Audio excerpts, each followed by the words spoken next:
So we find ourselves in the weird position that we both have topics we want to talk about, but we're not completely prepared. That's way different than normal. So I have dug down into my list of things to talk to you about. Should we do a grabbler or like a quasi-grabbler? The grabbler. Yes, we absolutely should do a grabbler episode because I got a laundry list of things. I won't go through them all this time around, but there are things that I just save that I encounter around the internet or in life. I'm like, I'm going to talk with Destin about this when there are microphones on, and then we never talk about it for years. So today's the day. It is. And so do we want to do like an official grabbler, or are we just going to do like a quasi-grabbler? Where are we at on the grabblage? No, I wrote music for this, remember? Oh, yeah. We have it somewhere. I'm almost sure we still have the grabbler music. If we don't, I'll make it again. It was that hard. For people who weren't around for the last time we did a grabbler, or for people for whom it's been a while, what are the ground rules of grabbler? So basically, I come up with a topic, you come up with a topic. We have a very short amount of time to talk about the topic, but we get these things out of our minds and into the other person's mind, and we just chat about it. So it's like completely random, weird stuff. Okay, I'm ready. I'm equipped. All right, music. Okay, here we go. My first topic for the grabbler is something I'm discussing with some of the kids at church. I hang out with some of the kids that are like anywhere from 7th grade to 12th grade. We talk about different stuff, things like that. But one of the kids comes up to me and goes, Destin, what instrument would make the best weapon? And we have a raging debate going on here between two instruments in particular, and I would like to submit them for discussion and see which instrument you would prefer to use as a melee weapon. Okay? Can I guess which the first two are? No, you can't. Can you? Okay, yeah, go ahead. Guess. Yeah, what do you think? Go ahead. I can just mentally bank my guess. Well, it's trombone and trombone. Because obviously the correct answer is trombone. No, not at all. Well, see, one of the kids said a trombone, but I think the slidey part would be a problem. The slidey part isn't the problem. The slidey part is the opportunity. It's a feature? Like, think about that. No. Okay, so these are the two instruments. The first one is a banjo. Think about it. It's got a long head, and it's got like all the weight at one end. It's a really good melee weapon. And then the second one is a saxophone. So do you think a banjo or a saxophone would make a better weapon? Ooh, a saxophone is like one of those double-bladed, spinny scythe fantasy weapons like you see in medieval elven warfare kind You're of video seeing games. it, aren't you? Yeah. I can imagine that you can get the forward hook followed by the back hook. I'm kind of picturing swinging that thing around. You got a reed in there. You get that in somebody's eye. That could totally work out. Plus, hilarious sounds while action is going on. You can just pull that thing down and I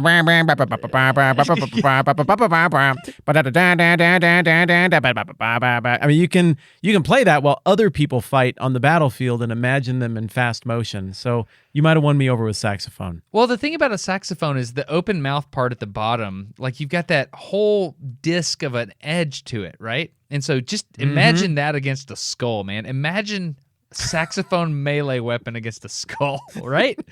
Are you seeing it?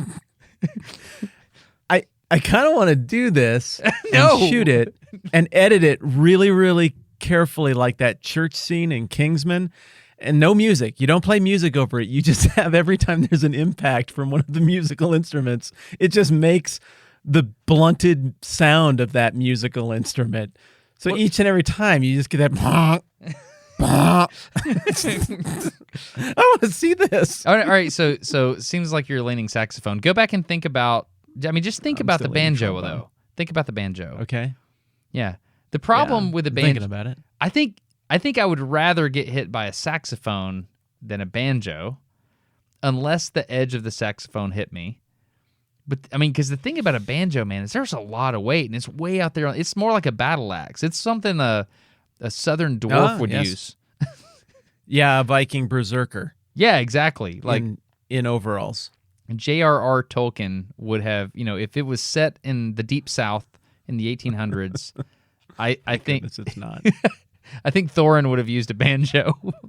Yeah, I think you're onto something. Okay. Okay, wait a second, though. What are the ground rules for how we use the instruments as weapons? Does it have to be handheld and swingable?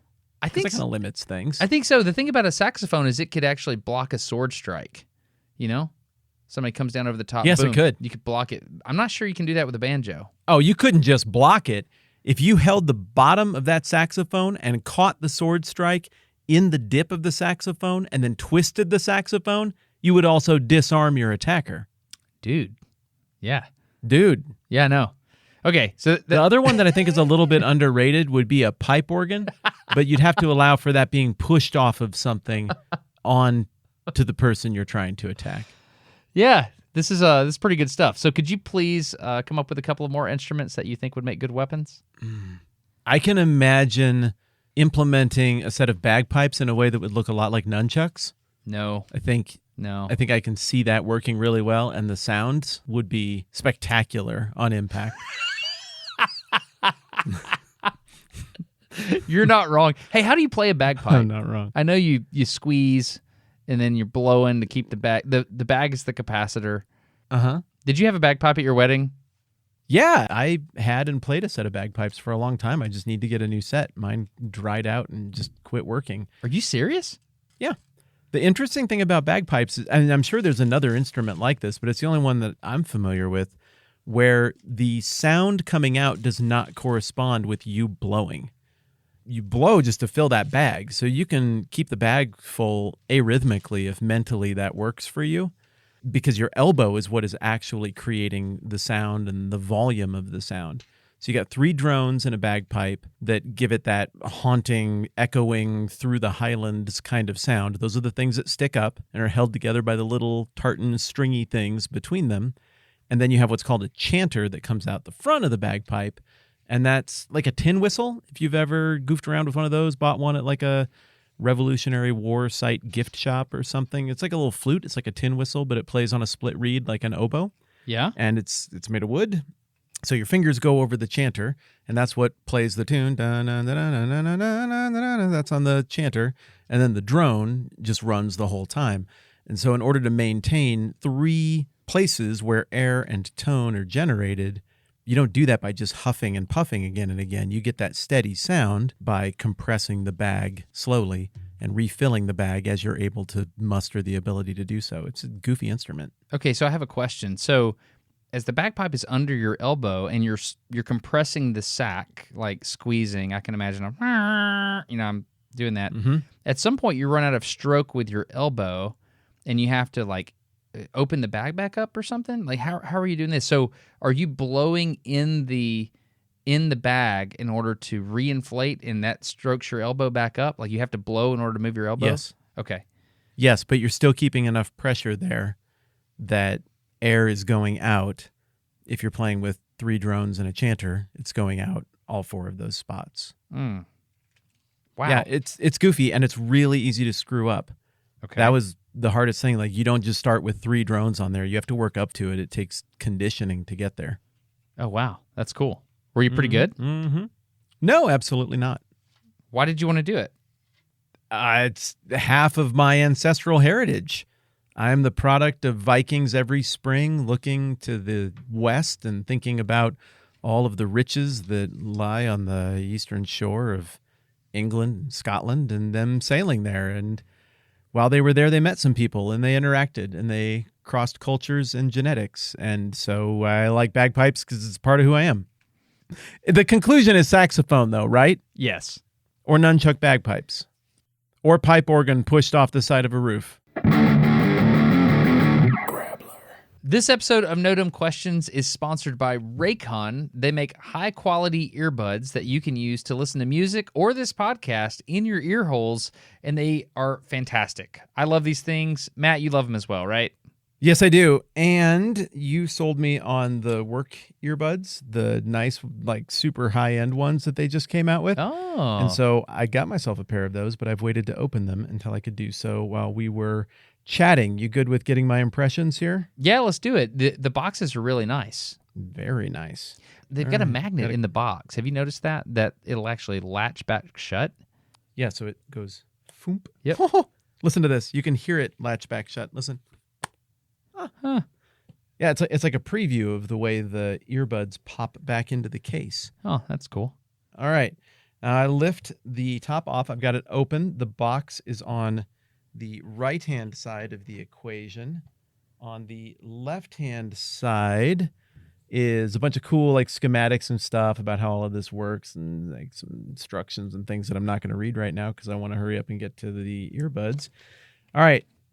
Two things. There appears to be a kit here as I pop it open. That's your of a ear bunch hole of different- adapters. That's for, so you They're can, the ear hole. yeah, you can calibrate the Raycons to your specific ear holes. This is interesting though because they're two very different types. There's one pack that's got like a little bit more grit is too strong a word because both sets are really soft, but one has a little more texture to it. The surface it's like finish. a gray, rubbery surface finish. I like that. And the other is more of a shiny sheen that it has on there. So you have two different sets of styles for the ear hole fit. Yeah, you must have Two the newer different ones. Mine doesn't textures. have that. You're bad. All right, now I've got the Raycon box out. And I do note that it is a USB-C charger, which is pretty cool because that's what now, with this change, everything I have is a USB-C charger. So that's great. I'm popping them open. And look at that. Yeah, these are a little bit, I wouldn't even say necessarily bigger, but they've got a little extension that comes down. Yeah, Like, I don't know what you call that thing on your ear, but like you got that little nub that comes out from your. Can you imagine the ergonomics they had to think about at the ear? You got that nub that comes out from the bottom of your ear hole, and this goes down right in between that and your earlobe. mm-hmm. So it kind of indexes it radially. And you hear the click. Yeah. The click is still there. That was important to me.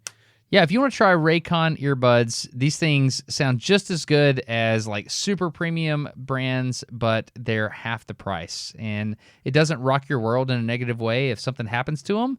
But honestly, I've done all kinds of stuff that I wasn't supposed to do with my Raycons, and they still work. So I think you'll enjoy them. Go to buyraycon.com/NDQ. That's a 20% off discount and a 45-day return policy.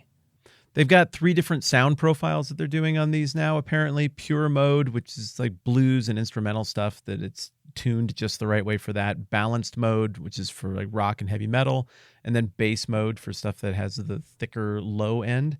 So I haven't tried any of that out yet. I'm excited to give that a listen and see what it does. And you're not kidding on that. Sounds as good as other stuff you would put in your ear, but starts at half the price thing. I was talking with a mutual friend who listens to the podcast the other day who just lost yet another pair of very expensive earbuds. And he was like, yeah, I'm done. I'm getting Raycons from here on out and replacing something like that, getting into it in the first place at a more reasonable price. That's very attractive. Absolutely. Raycon's doing a bigger discount than they've ever done before with the promo code or the promo URL. So if you go to buyraycon.com/NDQ, you get 20% off, which is really good.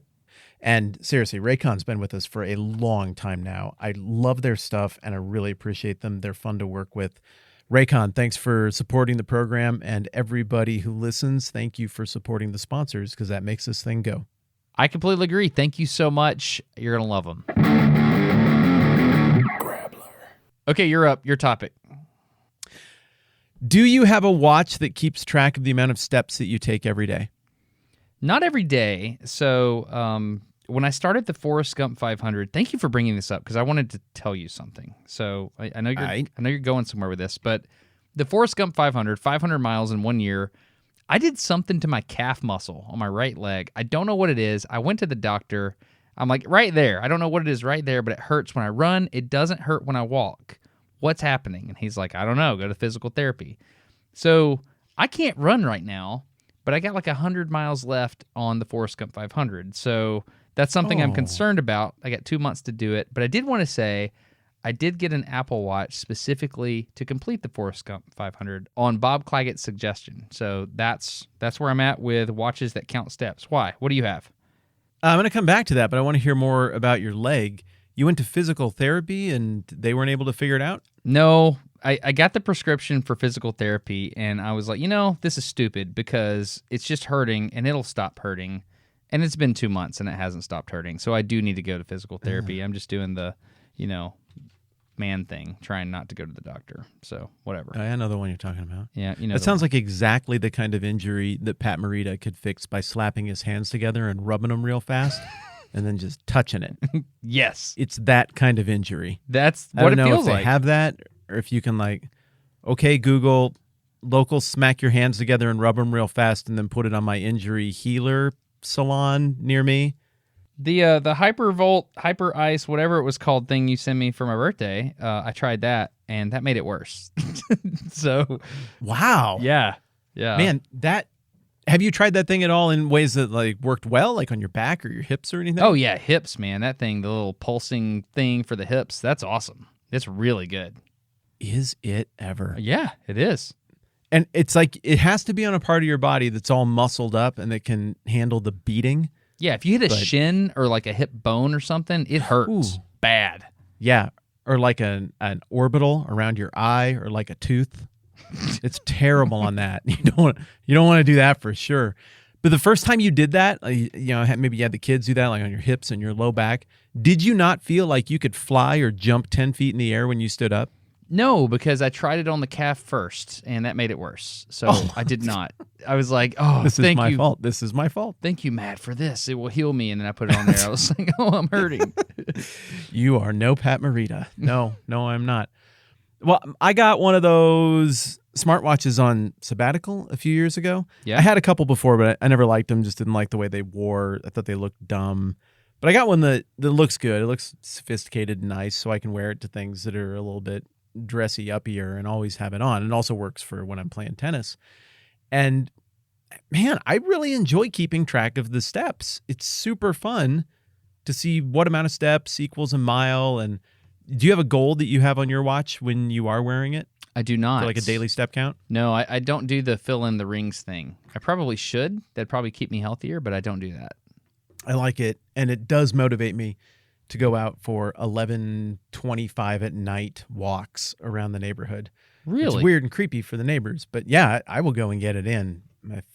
If I'm coming up short or I'm like, I could run this to 10,000 real quick, I'll just go and do that. And it's been a nice excuse for getting Camilla and I out from in front of dumb Netflix shows and out into the great wide world in the cool of the evening. So yeah, that's been a happy thing. So you're a completionist. Like you're like, I've got to finish my what do you call it? Your steps or your walk or your ring? What do you end up calling it? Steps. We call it step count. No, I don't think I am a completionist. Maybe this is my way of compensating for all the things that aren't complete. Because that of late has been the really difficult part about my job. Is there's just no end game, man. There's no, now it's done. Oh, I'm done. I did internet. Internet is finished now. Well, what should I do next? Like, there's just always more stuff to do. And I like it. I love what I do, or I do something different.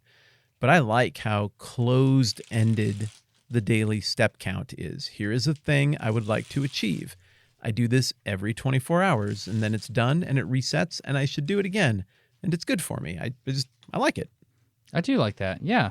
It's like a little thing. For me, I like to go eat lunch alone. Sometimes I eat breakfast alone. And that's when I can sit down and You've been doing that more, haven't you? I have, yeah. For some reason, I enjoy it. It's like I'm going to steal a little time for me. So you're saying completing this walking ring thing is a way that you can steal some time for your brain. I thought that's what fishing was for you. That is what fishing is for me. That is not what this is. This is a sense of completion each day. Okay. I get a thing every day that I can look at and be like, I set a goal today, and I did it again. This feels good, and I'm done. I did the thing. I did what I set out to do. It's entirely measurable, and this was a success. So, yeah, I think it's a little different. The fishing thing is more nebulous, and that's been going well. Man, I got a beautiful brown trout the other day doing this. You did. I saw that. Have you seen this talk? Oh, yeah, this commencement talk from this Navy SEAL that says "Make your bed every day." Have you seen that? I thought that was Jordan Peterson who said the "make your bed" thing. No, it's a Navy SEAL guy, and he talks about things he learned in BUD/S, and one of the things was make your bed every day, and it's a really good speech. You should totally listen to it. Do you make your bed every day? I have since I listened to that speech. So really? Yeah, I have. I'm not saying I'm going to do it forever, but for the past month or so, I've been doing it. Seems like you might. Yeah. Okay. Well, maybe I'll make my bed every day. Because I don't. I just leave the chaos right there and stare at it every time I walk by the bedroom. Here's the thing. Yeah, that's fascinating. Here's the thing about making your bed, though. Those little throw pillows, I don't really understand the purpose of the throw pillows other than to move them out of the way and then move them back there just to look good. Is that supposed to look comfy? I don't really understand the pillows. I don't know, man. I don't like pillows that don't serve a purpose. I don't like them in the living room. I don't like them in the bedroom. I just don't like them.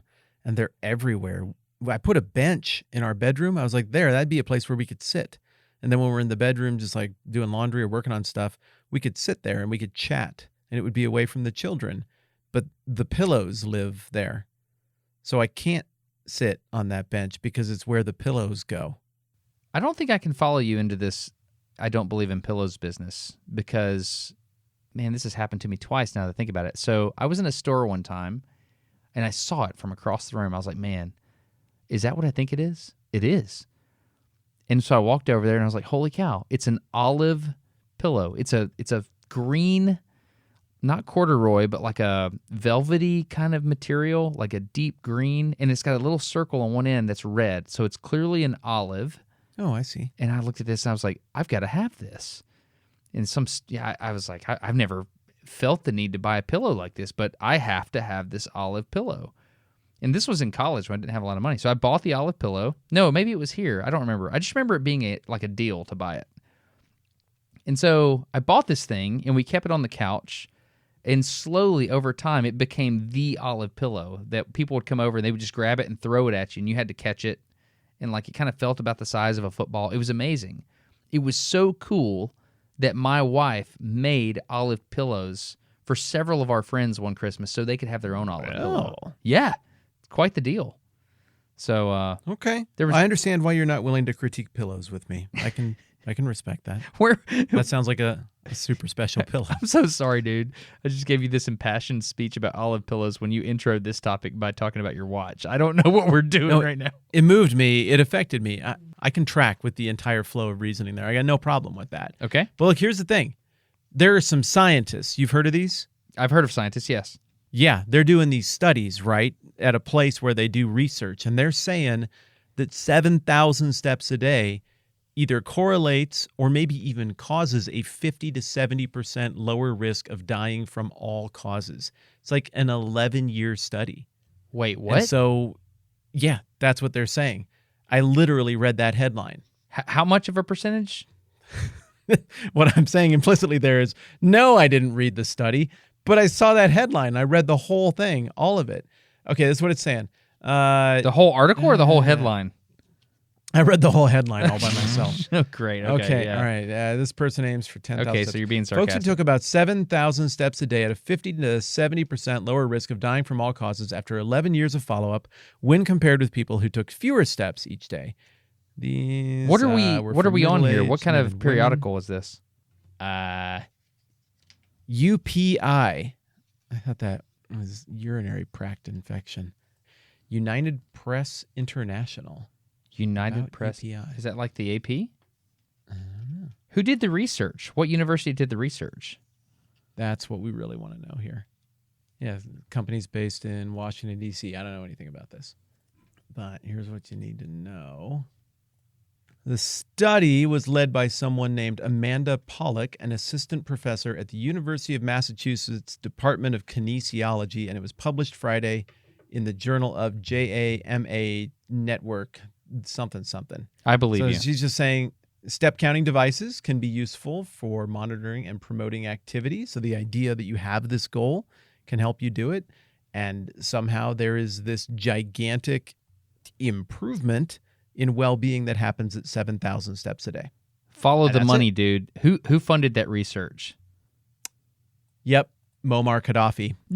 I wondered if maybe that's who it would be. Yeah, I scrolled. You got to scroll all the way to the bottom, but it was Gaddafi and the Libyan government. He's dead. Figures, right? Gaddafi's dead. It's an older article. Does it actually say who funded it?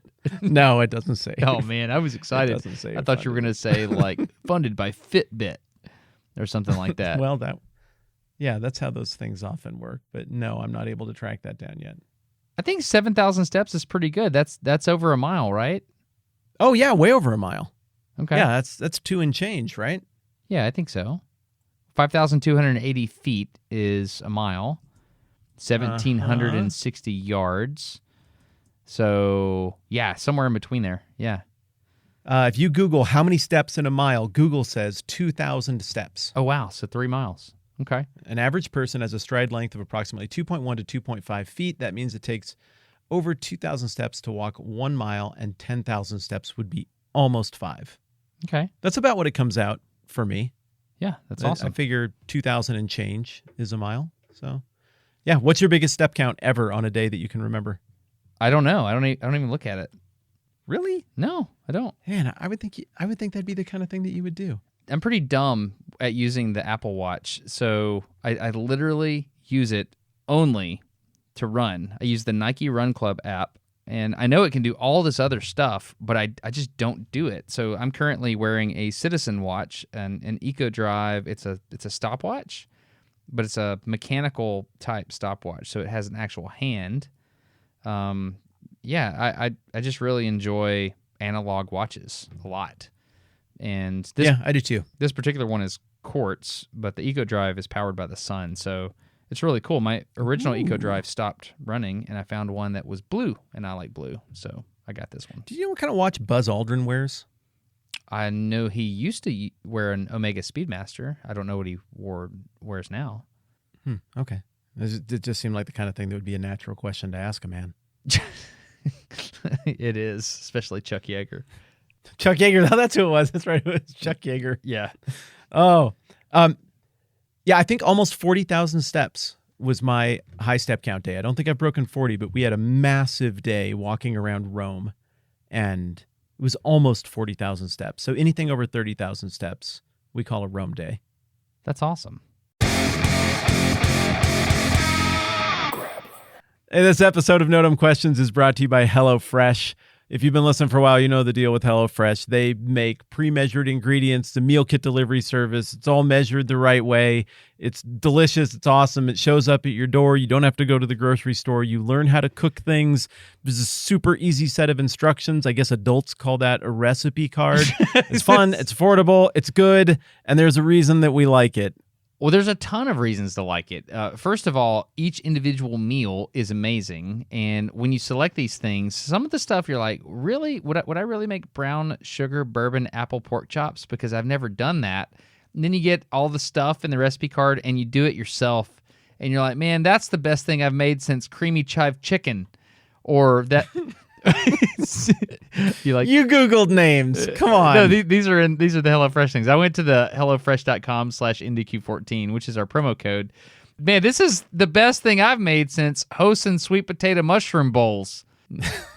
That sounds amazing. Or the one pot Mexicali black bean soup. Here's the thing. When you read the names of these meals, you're like, there's no way I could make that because I don't even know what Hosen is. HOISIN. But you make it. I still don't know what that is. And you're a chef, and you're amazing at cooking this stuff. It's incredible for realsies. So go check it out. HelloFresh.com/IndyQ14. 14 free meals. Plus 3 free gifts. Matt, do the math. Okay. 14 times 0. Cheap. It's real cheap. I'm not good at math, but I'm pretty sure that's real cheap. Yeah, it's really awesome. Go check it out. You're going to love it. HelloFresh.com/IndyQ14. Cannot say enough good things about this. You know how there are some companies you interact with and you're like, okay, I like the idea here, but you clearly have not thought about this from the perspective of anyone who would buy it. You're thinking from the perspective of you. And then every now and then you interact with a company and you're like, all right, you thought of everything. Yes. Everything that would be important to me as the person buying it that I would care about, you've thought of. So for example, if I'm signing up for something like this, I need to know I can turn it off because I do things and I'm traveling and I'm going places and sometimes I got company. It just doesn't make sense. I need to be able to turn it off. I need to be able to pause it. They've got that covered. You can fire it up, shut it down, pause whenever you need to. Sometimes I don't make it to the post office box as quickly as I would like to. That's all right. It's super well packaged and it stays fresh for a really long time. So even if I'm a little sluggish getting over there, everything is always great and ready to go. I don't know how to cook, so I need incredibly simple instructions. They make them that way. Somebody might not have 30 minutes for the big, elaborate, awesome meal. Maybe they need something smaller and quicker and awesome. All right. Well, they have one-pan quick and easy meals that make that work as well. Just really every single thing that I could think of that would make something like this really hum, they get right. Absolutely. No matter how many times we cook HelloFresh, we're always surprised with how good it is. I've eaten every spoonful of HelloFresh that's ever hit my plate, and I've always been satisfied. So if you want to support the podcast, you can do that by going to HelloFresh.com/NDQ14. And then you use the promo code NDQ14 and you get up to 14 free meals. And this is new, 3 free gifts. Again, HelloFresh.com/NDQ14. Use the promo code NDQ14 and you get up to 14 free meals plus 3 free gifts. You've gone, I've gone. That means you're up. Okay, so this may be entire episode worthy, but I just want to give you a taste of it, just to kind of let you know the deal.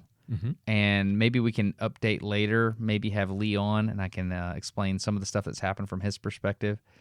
So at church, we've decided to play a game. It's called Last Man Standing. Have you ever heard of this? It's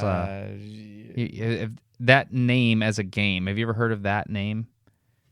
No, I don't think so. Okay, so here's the way it works. So you get a lot of people in a group. It can be however many's in your organization. In our case, it was like 30-something. And you get everybody to agree, okay, we are going to play Last Man Standing, and you agree on a weapon. And our weapon was a water gun. And the way it works is there's a game master. In this case, it was one of the ladies that works at the church, and she assigns every player in the game a target. And so everybody has a target. So if you can think, like imagine like you've got a bunch of names in a hat and you start drawing names out of the hat, like this person is going to go after this person and this person goes after this person. Okay. Well, eventually, if you lay them all out, it makes one big circle. So you could say, well, if Tommy has Sarah and Sarah has Joey and you go all the way around, eventually it's one big circle. So as people, quote, take out other people in the game, the circle gets smaller and smaller. You with me? Yes. Okay. So the rules are... And how long does this go on? Until it's done? Until it's done. It just goes. And so you don't... Oh, this is good. Oh, it's so good. And so you just don't know when you're going to get taken out, and you don't know who has you. Unless you're clever with your intelligence gathering techniques. You're allowed to do that. Oh, yeah. Oh, dude, yeah. So there's certain things you can and can't do. So it's a game at church, and so obviously you can't attack each other at church, so that's a safe place. So they say, okay, 30 minutes before church or at your place of work or at your school, those are off limits, and so you can only take down people by squirting them with a water gun, and it has to be pure water. You know, it can't be like Kool-Aid or anything like that. It has to be just water, and it has to be squirted from a normally manufactured water gun. You have to be able to purchase the water gun. So, you know, I had all these grand ideas like, you know, Super Soaker 5000, you know, made with 5,000 PSI hydrogen or nitrogen blowdown, whatever, you know. That's death. Yeah, I was thinking like full-on rocket nozzle designs. But no, you just have to be able to buy a water gun, you know, off of Amazon or something like that, and then just go after your person, take them out. But not at church. Not at church. Yeah. Because I would get people during communion while they're all meditating on God and everything. In the middle of praying. Take that, sucker. That's what you get. Yeah. So the thing is, the whole goal is to learn more about people in the weirdest possible way, because you end up like learning, okay, who is this person? Where do they work? What are they into? Where does this person go to school? What are they? All this stuff. And so the game is still going. So I can't... When did they take out their trash? What is in their trash? I may or may not have squirted a water gun at a person while they were at their trash can. That may or may not have happened. So Bet you did. so all these things, I mean, just that set of ground rules right there makes for an amazing event. It's incredible. And so you can get people, and once they've been squirted with a water gun and they're out, they can still help you. Like, they can come up with like, hey, I'm going to give you intel on this person or blah, blah, blah. You know what I mean? So it's incredible. I just want to tell you that this is happening and it's still going on. So I can't give you too much information. It's like an investigation that's ongoing, so we can't comment on that kind of thing. But it's awesome. Have you taken anybody out? Have I taken anybody out? Oh my goodness, Matt. Do you know, Matt, this is an activity that involves strategy. It involves careful planning. It involves simulated weaponry. Do you think I've taken anybody out? So you were out in the first round? No, I'm not out in the first round. But I really, really enjoy it. I'll say that. And I may be taking it too What far. round are you in? How many people have you taken out? I've got a water gun named Trusty. You are avoiding my question. Oh my goodness, you don't do this very often. The question wasn't, what did you name your water gun?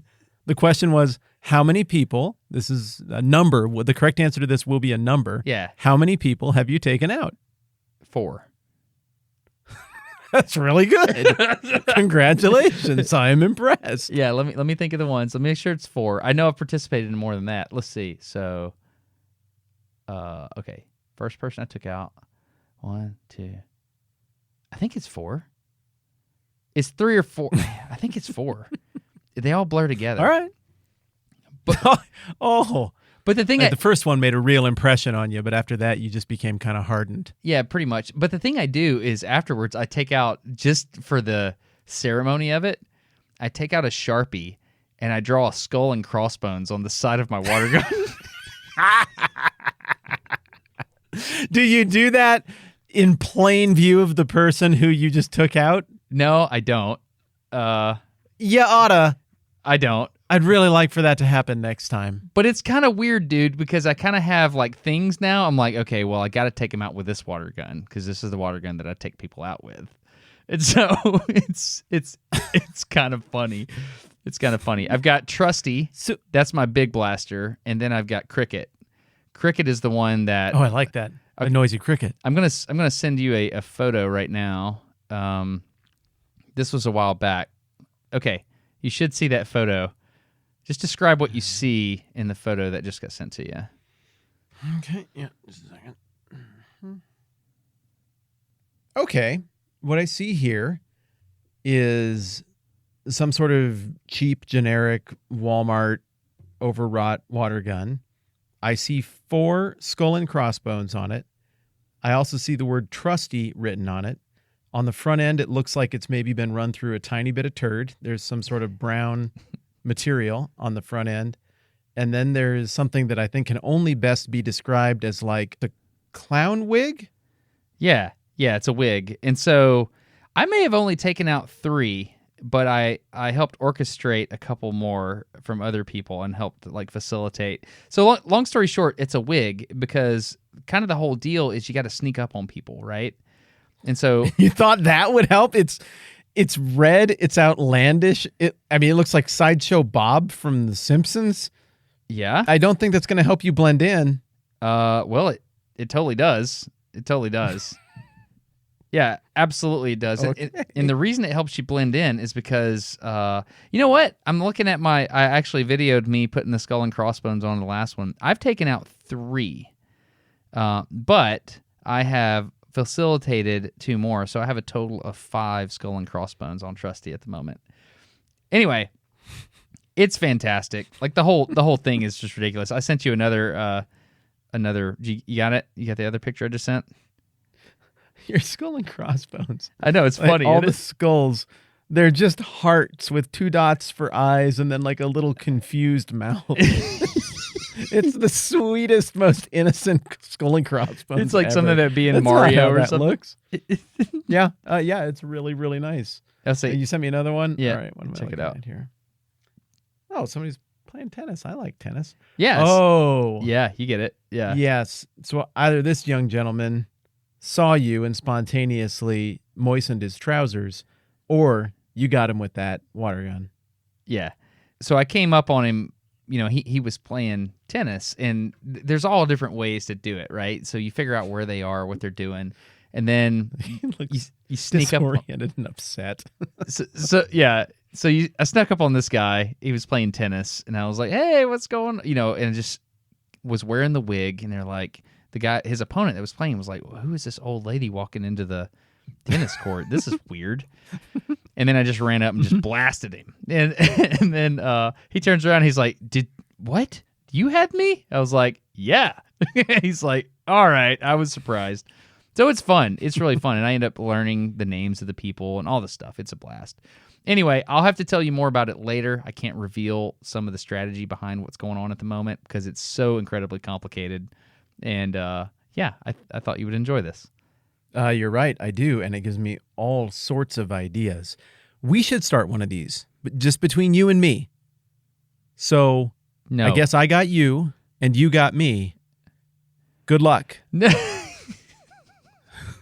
We can't do that, dude. You can't do that. So, here's something I've learned about myself. Like, the competition is just too much. It's just too much. It's one thing to be like, okay, we're in a competition now. It's another thing to be like, and there's strategy. And if you do the strategy well, you win. There's something about that strategy part that really makes me want to compete. No. I don't know what the deal is. You care. I do. Oh, That's no. the problem. That's the problem. I care. That's wonderful. I'm so glad this has been triggered in you. This has implications. It's a big deal. No, it's a big deal. What's the worst storm you can ever remember being in? Oh, dude. Oh, wow. I live in Alabama, right? What? Yeah. Yes, I do. From the multiple visits.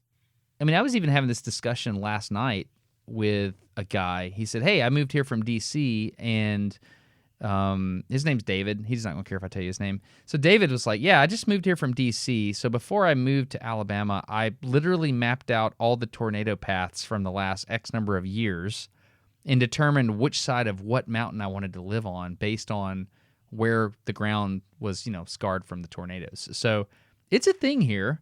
Mm-hmm. It depends. So it was April 27th, 2011 is what I think. Has it been that long? I mean, that was incredible in Alabama. I think there were dozens of tornadoes that hit the ground. I'm Googling April 27th. Oh, yeah. Tornado, Alabama. Google filled it in for me. Yeah. The super outbreak, April 27th, 2011. Dude, that day was crazy. Some people we know actually lost a family member in this one. The family member wasn't local at the time. They weren't in proximity to us, but they were close enough where, I mean, this affected a lot of people. My sister was in Tuscaloosa that day, and a tree, if I'm not mistaken, a tree either came through her house or the house she was in at the time. It was crazy, dude. Wow. And you got to understand, Tuscaloosa is it's like a 2-hour drive from here. So this affected everybody everywhere. After that, there was a guy, I still remember, down there at a local hardware store. I just took an old chainsaw and he said, "Are you working on the tornado cleanup?" I said, "Yes, sir." He said, "I'll sharpen it for free." I said, "Thank you, sir. I don't even know how to make it run." He said, "I'll fix it for you." And he got it running, and just everybody all over the state, you just get a chainsaw and you would just go out to your local area where the trees fell, and then you would start cleaning up people's yards. You didn't know them. You would just go. So people would put a chainsaw in a truck. Some of them had a trailer. You would take logging chains, and you would take, all types of hardware, and you just go work on people's yards. We did that for a long time. And I'll tell you what, dude, you think you have stuff that's in your house that's secret? A tornado will put your secret stuff all over the countryside. So I don't care what it is. At some point, it could explode and just be laid out in the yard for the neighbors to see. So just keep that in mind. I certainly will. And right now I'm trying to think about what things I have in my house that I would least want to have that happen with. And I'll admit I am struggling a little bit. I think I'm leading a very boring life. You know what I'm trying to say? There's also a couple times I've been driving and hail starts to fall. That's intimidating and scary. So that's another thing that's happened. Yeah, hail's freaky, man. Yeah. I had a rental car, just a loaner, while I had my truck in the shop, I don't know, last spring, the year before. And I was driving up from Spearfish to, no. I was driving up from Sturgis to Deadwood, and I could tell, man, this is bad news. The whole sky just looked like the Arctic. It looked like an ice box, like that cool blue ice. I mean, it was clearly about to dump crazy amounts of hail. There's no other way for me to go. And so I called back to the dealership who had just handed me this loaner. I was like, hey, I think maybe I should hustle back over and pull into your garage. It looks like there's going to be a mess of hail and I don't have anywhere to go. And they were like, oh, no. We got insurance for that kind of thing. You know, just be safe, be careful. But if it gets dinged up, it gets dinged up. You're the customer. I was like, oh, okay. Like I can come back. They're like, we're closing up. I'm the last person out of here. Don't worry about it. That's why insurance is a thing. I was like, oh, all right. So I drive up into the canyon and here comes the hail and it's pretty big and it's pretty loud. And then it went to gigantic big and cars in the canyon are swerving, trying to dodge hail that's like bouncing off the road. I'm like, all right, I got to find somewhere to pull over, but there just aren't good places where I'm at to pull over. And so I go scrambling toward this awning and some Californians, just noting they were Californians, zip in just before me. And so I'm able to get just the hood of the car barely under the awning. And I'm just getting obliterated. Like it feels like it might come through the roof. It's hitting that hard. Just destroyed the windshield, destroyed the sunroof, baseball size comfortably. Really? And yeah, I grabbed one. I think maybe it's on my old phone. I've got a photo of it.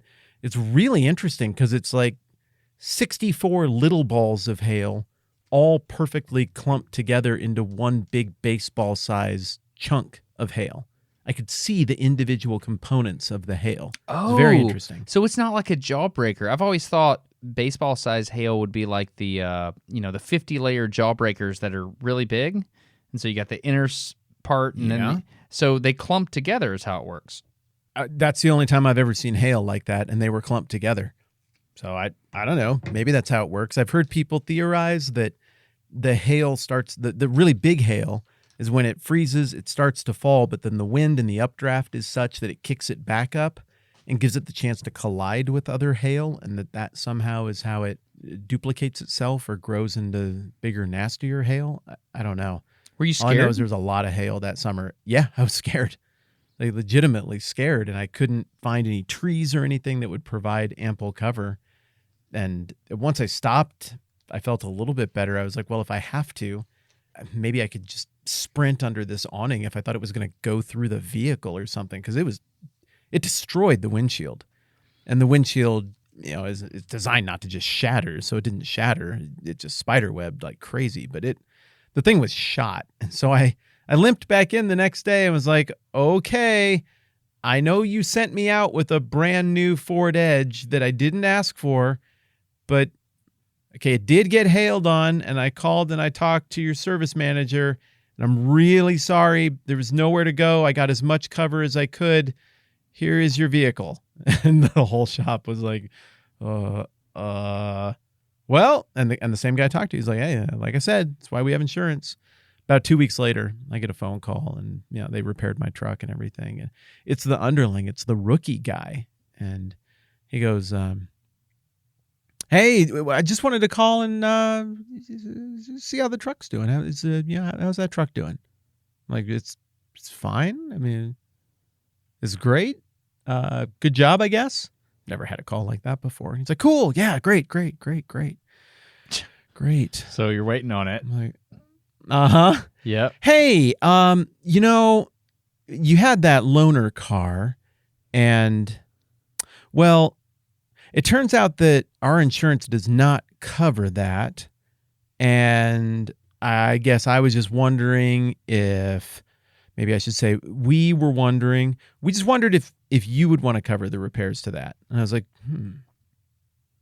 No, I don't think I would want to. Okay, cool. Am I on speakerphone right now? No, sir, no. Were you made to call me because you're the newest employee? Yeah, yes, sir. Okay. Well, I'm sorry that you had to do that. No, I think I'll go ahead and not pay for that. Okay, I understand, sir. Yes, sir. Have a great day. And that was it. Like, That was it? That was the conversation. That was it. There's no further follow-up or anything. I'm like, I called and addressed this. So it was pretty odd. But no, the reason I ask about the storm thing is because I saw a video recently of a storm in Alabama, and I have just emailed that to you. Okay. And I wondered if you could take a look at that video real quick, describe what you're seeing, and then tell me if that is normative. Okay. If the rain is sideways, then yes. Rainstorm in Alabama outside That's factory. This is what I'm watching here. Pulling this up.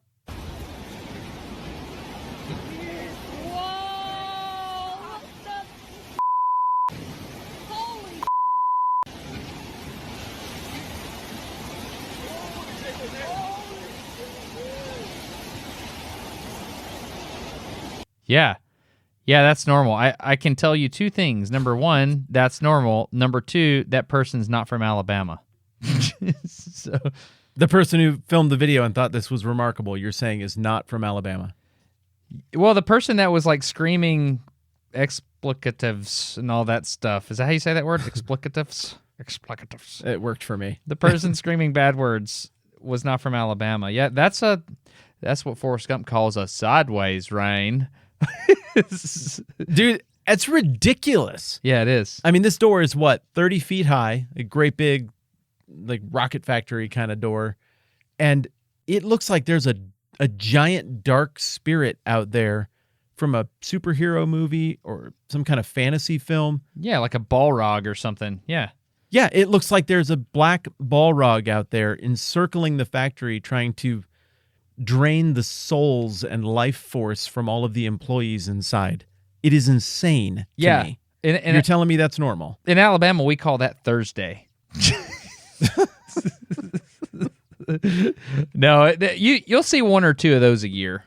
A lot of people don't realize it, but Alabama ties Washington State for most rainfall every year, if I'm not mistaken. I had no idea. I would not have guessed that. I mean, I guess it has rained a lot every time I've been there.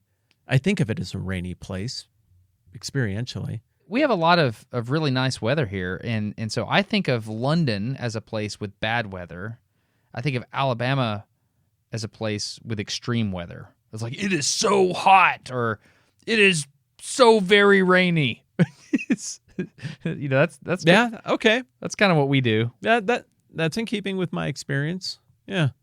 Yeah. When we lived up in the Black Hills, we had that winter, whatever, 2 winters ago, where we got 29 feet of snow at the house. Okay, that's crazy. And it was the same kind of thing. We'd tell other people about it, and they'd be like, wow, that's a lot. Then they'd think for a second and go, wait, feet? Yeah. Feet. I sent you pictures of that, right? I think so. Is that where they would plow, and there was just nowhere to plow? You would just keep plowing, and that was just it. And it's like, oh, well, I can only push it to the end of the street or something. I can't go up higher. So, yeah, It's crazy. Do you still have your truck with your plow on it? No, I don't have the plow truck anymore. I don't need it. Now that we live down in Rapid City, it's just not necessary. And I kind of miss it. I liked plowing, but 29 feet of snow, dude, we lost our entire back door.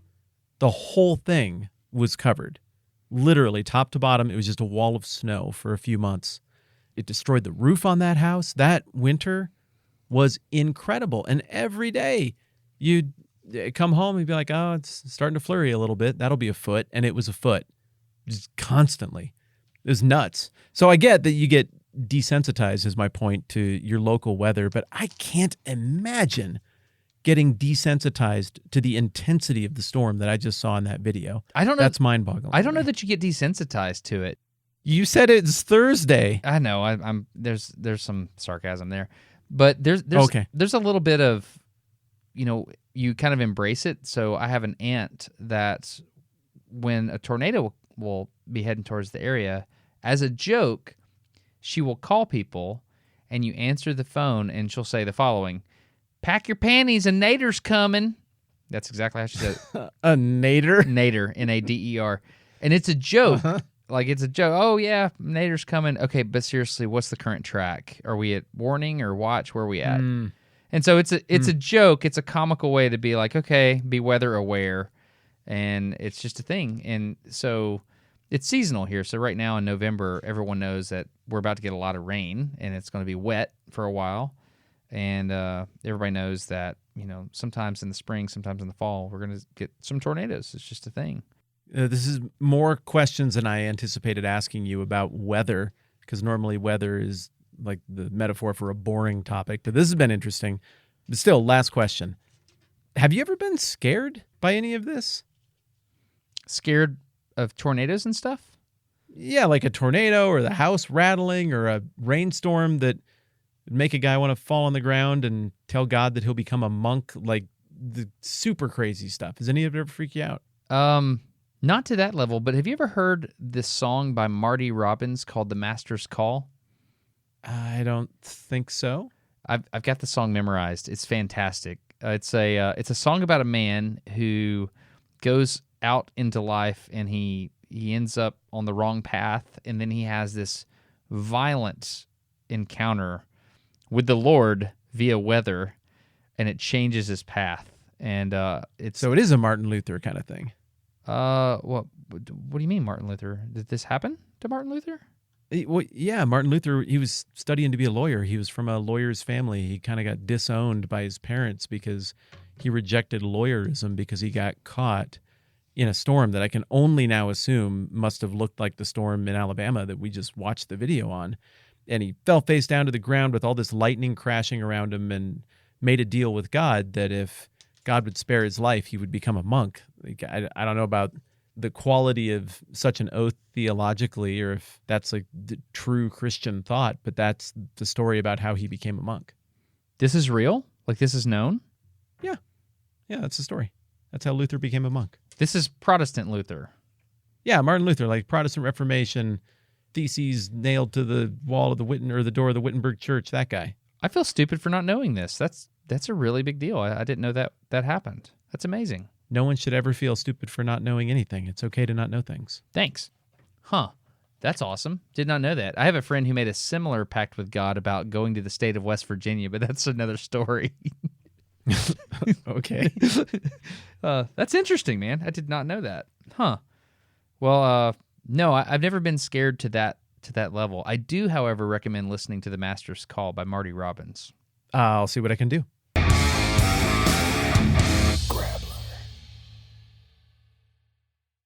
Hi, it's me, Matt Whitman from the future. This next delightful segment of The Grabbler strangely comes with a spoiler alert.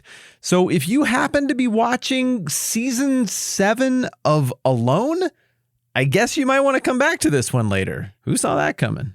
Enjoy! Would this be your segment or mine, Destin?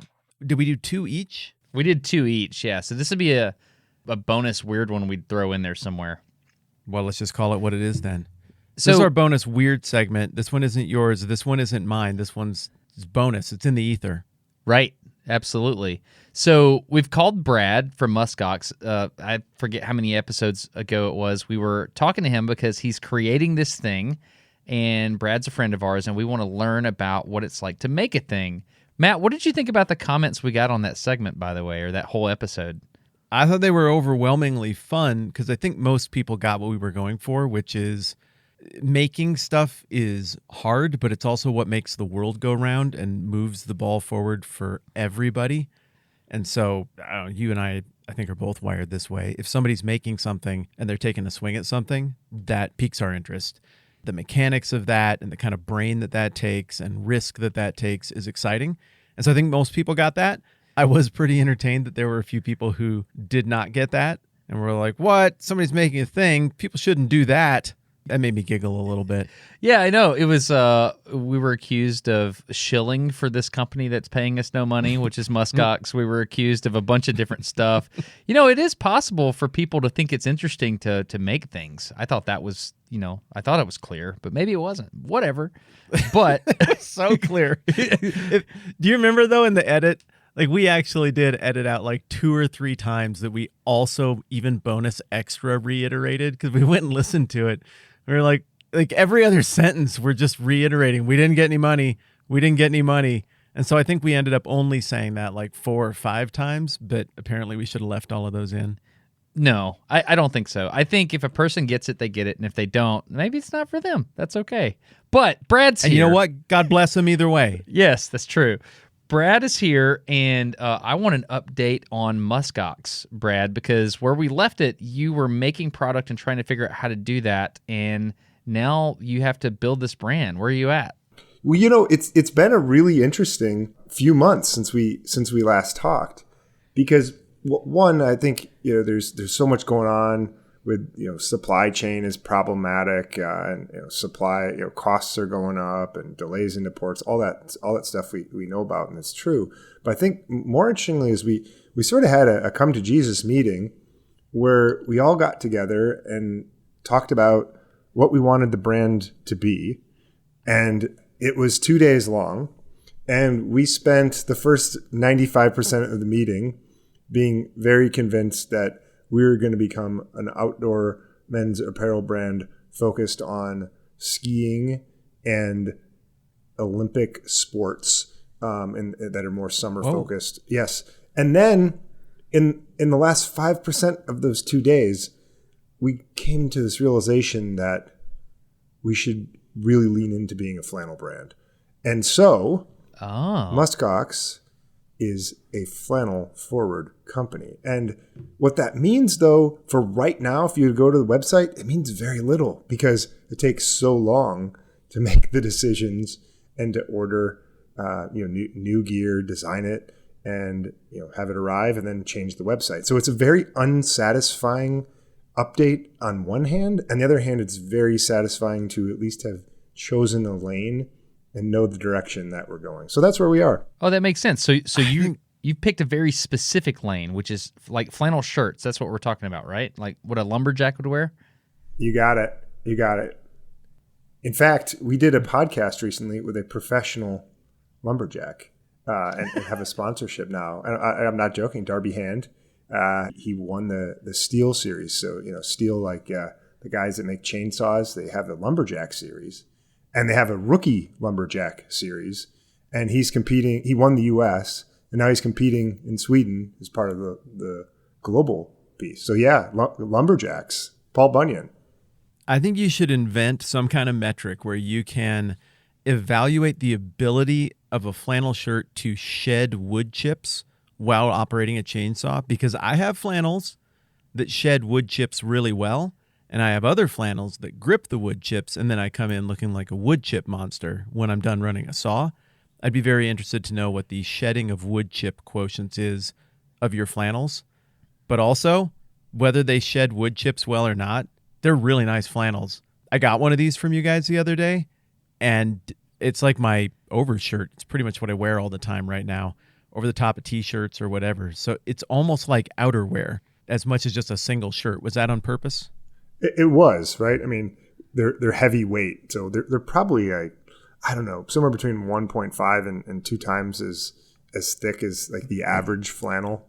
And so we did that on purpose, right? So this goes back to our conversation before about the muskox, which I will stand by my opinion of it's the most fascinating animal on the planet. This is what are you about to give me the what's it called, the kivet? You nailed it. It's the most insulated animal on the planet. So we couldn't have like a skimpy flannel, you know, that's thin. Like it just wouldn't cut it to honor the muskox. So had to lean into having it be like thick and outdoorsy. So, you know, when you're actually chopping down those trees, like I'm sure all the listeners are doing, right? That's what you do every day, chop down trees. You need a thick flannel. So we have a thick flannel. Bradley, did you see that a muskox won season 7 of Alone on TV? I did, and I watched it with my wife, and she kept saying, "Don't do it, don't do it, don't do it," and then he did it. Okay, Destin, have you ever watched Alone? No, I have no idea what you're talking about right now. Yeah, they take some survival type people, they drop them out in an inhospitable wilderness with 10 supplies that they pick, and then they have to live for 100 days, and if they do, they get $1 jillion or whatever. Oh, wow. And they have to film all of their own adventure. They don't get any meaningful support. And they did an episode recently up in Canada at the Great Slave Lake, and fat and beef, like just meat in general, protein was the issue. People were having trouble keeping up, and they started dropping off, especially because they couldn't come up with any kind of fat. And this one dude, he saw a muskox that got separated from the rest of the muskox. So he stabbed it to death with a knife and then ate every last bit of it and won. And therefore, I would say a muskox won season 7 of Alone. I'm not Spoiler kidding. alert That's what from 30 seconds ago. Oh, are you serious? Yeah. Okay. Yeah, that's what happened. This guy Roland is savage. He's savage. That's amazing. Roland, that's right. That's He's incredible. also a millionaire now. That's awesome. Okay. I seriously thought of you while that was going on, though, Brad. It's like that guy's stabbing a muskox to death, and I'm thinking of Brad. What's happened to my mind? Okay, so I have questions. So I'm glad that you have a direction for the brand. That's important. So you know who you are now, but you still have to get the message out in front of other people to get them to buy your product. And like we were talking about, like when you have a shirt, you kind of need to put the shirt on in order to buy it. So you kind of have to be in front of people, but you're an internet sales kind of company. So what's your game plan, and how do you hope to break through, so to speak? Yeah, I mean, that's a problem. It's a really big challenge because in theory, the answer is, we would just want to do retail and allow people to touch and feel our flannels. Because when they do, they love it. In fact, we just had a conversation 10 minutes ago about, because we now have a pop-up shop, speaking of spoilers, we have a pop-up shop in downtown Detroit, which we can talk about. And we said, well, let's just film people the first time they touch these flannels, because everyone's face lights up and like, they're so soft and nice. Like, yeah, but when you see a shirt on the internet, how can you know that? It's almost impossible. But we are kicking the ideas of a specific tactic of just filming people when they get that experience. But this underscores the need for this to just be a very long-term solution, because word of mouth is going to ultimately take over, and people are going to learn about these flannels. The reviews online will ultimately prove themselves out over time. In fact, we got our first 4-star review for a flannel a couple of weeks ago, and I was actually really excited, because when you have all 5-star reviews, this sounds like cheesy sales talk, right? But it just looks spammy. Like if I see all 5 stars reviews, I'm kind of like, I don't believe that. I don't believe that. So I think that sort of stuff will prove itself out over time, and we are now technically on Amazon. That's a process, but we think that's going to help us with some of our distribution as well. But there's a bit of a tangent, but the reason we can't go into retail right now is because we're small, and when you're small, your cost structure is high. So the retailers, they want to be able to sell something at about a 50% margin or about 100% markup. So if they buy a shirt for $50, they want to sell the shirt for $100. But the problem is, if we're selling a shirt for $100, our costs are probably going to be right now in the range of like $60 to $70. And so we would be losing a lot of money for every shirt we would sell in retail if it was sold at the level that the retailers need it to be. Did you follow me on that? There's a lot of numbers I just shared there. Yeah. Yeah, basically your profit margin for brick and mortar retail is low, so your profit margin's higher online, but it's, you kind of have a paradox here, because you want people to touch it in order to buy it. So you have a challenge. We do. And here's what we're doing. I don't know if it's right, but it's what we're doing, is that we are based in Michigan. And so any event that fits with our people, we're going to it. And so last week, actually a week ago today, there's this big bike race in Michigan. It's called the Iceman. And Muskox, we sponsored this race. It's up in Traverse City, really beautiful part of Northwest Michigan. And about 5,000 people participate in this race, and they'll have to go in and register. And so we set up our little booth in this registration area at this resort up in Traverse City, and it went great. It went fantastic. People loved it. And then we were at this All Things Detroit Day. So there's a local market in Detroit where people can set up shop if you qualify, and you pay a fee. And people go and try to shop for Christmas presents and the like from companies that are based in Detroit. And so this is good for people in Michigan, not so great if you happen to live in Wyoming or Alabama. But this is just kind of how we're continuing to build this brick by brick by brick by hopefully continuing to get product in front of people's hands, I would say. And then they'll tell their friends and they'll buy more. And we're seeing people come back. So I like that. That seems to be a pretty good message to us that it's working. It's just not something that we've got a lot of gasoline to pour on the fire right now. It's kind of like we got to keep lighting new fires as opposed to just pouring gasoline on what we got. How are you holding up? It's a big giant project. You got people involved. I'm sure you keep an eye on the metrics like any startup business. You have to monitor that really closely. Is it still encouraging? Is it fun? You holding up all right? This is a great time of year to ask me that because it's flannel season and it's also holiday season. So right now I'm eating I'm eating sugar candy at the movies. I got a tub of popcorn next to me and I'm happy and it's super exciting. And we got a lot of people who are touching and feeling our stuff.